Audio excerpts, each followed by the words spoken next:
we move on to our final bit of the, not just final bit of the program, which is a sequence of short talks from Friends of Gatekeeper describing their pilgrimage experience.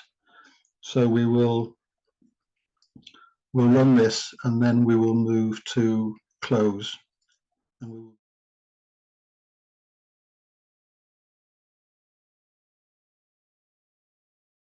Here in East Anglia, we have a lovely group of local gatekeepers.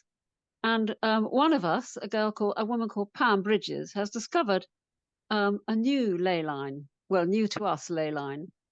And this ley line runs all the way from a place called Shingle Street in sort of on the east coast in Suffolk, and travels the whole way up through Suffolk and Norfolk, right up to North Norfolk.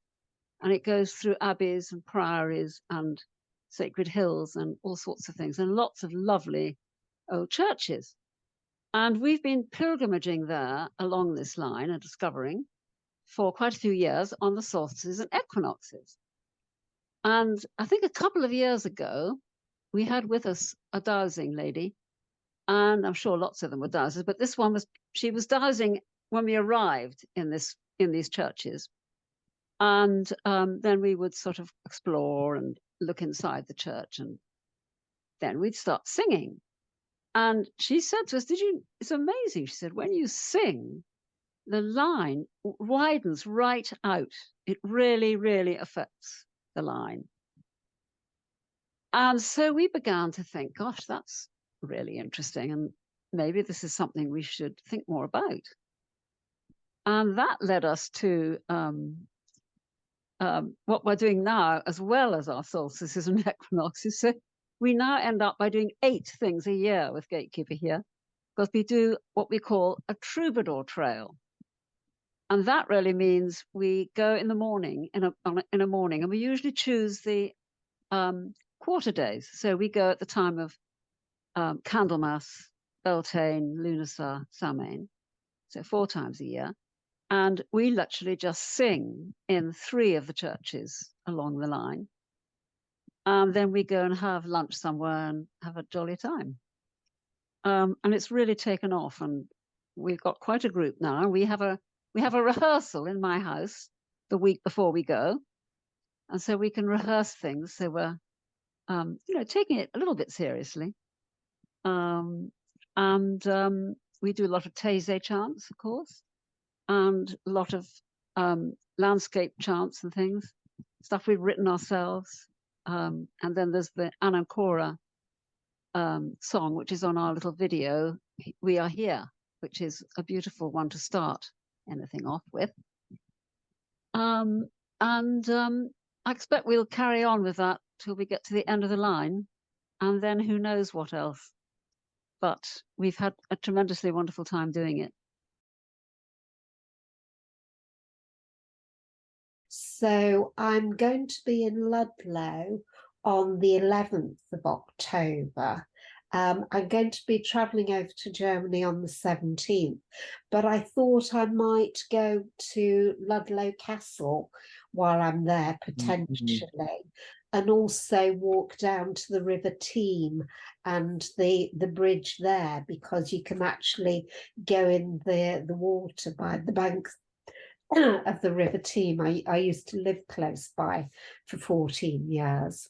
So I thought that I would use that as a place of the connecting between England and Wales, and this melting pot as there's been with Celtic Britain. And if I get chance, in the next week, 2 weeks, I was thinking of going over into northeast Wales, go to Vallecrucis Abbey by Llangollen, and walk up to Dinas Bran Castle above Llangollen, which is a very special place and is on the route from Ireland, as Charlotte has described. So again, thinking about the the arms going out to different places, so that what we're doing is related not just to the UK, but creating the energetics as well, to be spinning the wheel out. So that's just kind of what's been coming to me. I've just been doing things intuitively, really. So, looking at things from different times, really, and the energies and the traveling and the exchanging of cultures and ideas and whatever. So yes, just throwing it into the melting pot of what I'm just being drawn to do and think about as like walking meditations in a way. I'm Rose, and I live in Lincolnshire, and a group of us meet every month on the full moon for a meditation, and we usually meet about 11 o'clock, and we go to a private woodland, and we meet and have a chat, and then we get together and in a circle around the main fire where we cook. And so while the soup is warming, we meditate, and then we all do a celebration of whatever time of year it is, and build up the mandala. And then we have another chat, and sometimes we sing, and sometimes we dance, circle dance, and then we have lunch, and which everybody brings a contribution to, and we warm things up on the central fire, and then we go and do a bit of wood clearing for the owners of the woods, and walk the labyrinth, and some of us walk the labyrinth, some of us clear up, wash up, do lots of things, and then we have a farewell, and that's the end of the day.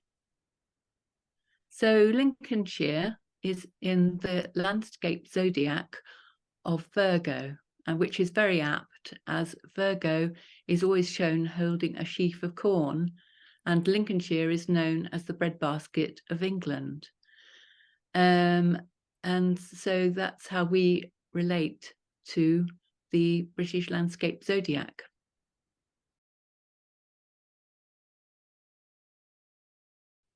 So for the last few years, I've been really preoccupied with walking the rivers. So it started about 8 years ago, when there were a series of coincidences when people got in touch with me and said, I think we've got to do something with the river. So we got together and realised that what we needed to do was to walk the river from source to sea. So this was my local river that goes through Taunton, called the River Tone. And so we walked that 1 year, and then the next year we walked from sea to source, and then the next 2 or 3 years later we did it the other way again. So we've done that one 3 times, and we've met various people along the way and done camping along the way, and it's just gathered momentum. And what has happened to the river since we've started walking it has been quite phenomenal. There were 2 or 3 even herbal schools along the river, and all sorts of really interesting projects have sort of sprung up along the river, almost as if the river has responded to the fact that it's been walked and cherished. So when we first started, we were giving sort of homeopathic remedies at each of the bridges, but now there are little bits that are still quite energetically clanky, which is probably the places where there's motorways going by or lots of pylons coming through. So they still need a little bit of work, but on the whole, the river is much clearer and free flowing. And then as a result of that, somebody got in touch with me 2 years ago, having heard that I worked with rivers. Have I lost you? You've No, I'm here. Oh, you froze. Oh. Having heard that I worked with Rivers, who is a local storyteller, and she was collecting stories about another river called the River Colne. And she realised that the river needed to hear the stories as well as the people. And the river, there were three main stories that involved three saints. And we realised that each story was actually the same story. So last year we walked it, and we were gathering stories and coming to a conclusion that it was all the same story. But we realised that the story was quite an unhappy ending of the story. So we came to the conclusion that this year we needed to walk the river the other way up. So we walked it from Exeter back up to source, and all the way along we were trying to pull the energy back up to the source in order to bring the story to a happy ending. And as we did, on the very last day, it was the day of the really big storm where Exeter basically flooded, thunderstorms, amber weather warnings, and we walked through that storm, and I promise you we didn't get wet. We got wet feet, but we didn't get wet. And when we got to the pub, which is at the source, and told the story up there with the happy ending, the energy was really palpable. The dogs were howling, there was storm outside, the music in the pub was getting louder and louder and louder, and you could feel that something had really changed. And we felt like we'd done a good job, and the story has a much more complete ending. So that's my most recent pilgrimage, and that was only 3 weeks ago. Well, I think telling the river the stories that are associated with it is a really lovely thing to do, because it brings the stories to life, because you're telling stories to the river in the place where the stories occurred, which is really beautiful. And then it's almost as if the river tells you another little bit of its story. So the story grows and lives, and it isn't a stuck story that has a beginning and an end. It's a living story. And I think most really good storytellers love the fact that stories are alive and they get told and retold and reshaped, and quite often the story is very different when somebody else tells it. It's almost an unrecognizable story, and I love that. It's such a beautiful way to work. And working with stories, you know, even just looking at place names and river names and the names of the saint associated with the church that's in the village, it all adds to the story. And then the story can build, and it can just be your story, or it can be a group of your stories, or it can be a national story. But it's great that there's a story associated with it, and I think that's what really brings this gatekeeper work alive, really, is the stories that we tell ourselves. Well, Louise has asked me to point out that we won't win any awards for presentation of some of those clips, but we hope that gave you a sense of friends of Gatekeeper doing pilgrimage in the landscape in various forms, whether it's within groups or individually in preparation for tomorrow. On which, a final word about that.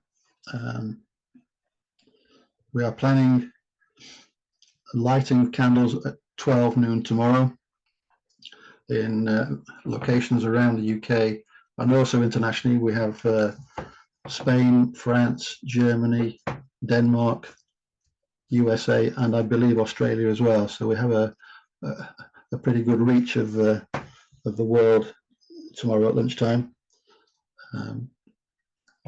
A guide to that can be found on the Gatekeeper website in events section, if you want to have a quick look at that before venturing out tomorrow. We've over 70 people signed up so far for that event. There are flags on the map that we will publish later, but if anybody hasn't registered for it yet, please do so. Just send a postcode of where you will be to the secretariat at Gatekeeper, and we'll put a flag on a Google map, and in due course we'll get that onto the website after the event. So we're going to finish the program with a short video featuring devotional music from Anam Cora. But first of all, I'd like to invite Peter back, please, to close our event by sending light out into the land. Thank you, Mike, very much for hosting this conference. You've done it very well. And thank you to everyone who's participated and shared their stories. Oh dear, I'm thanking myself, but I want to thank everybody else. And I want to thank especially the gatekeepers of the land, the spirits of the land, the spirits of nature, nature beings, who are the guardians of the land and nature. And so let's, as we blow the light out, let's send light, the light of delight, to all people and all beings, all landscapes, everywhere. 1, 2, 3. Thank you. Goodbye.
Listening, opening.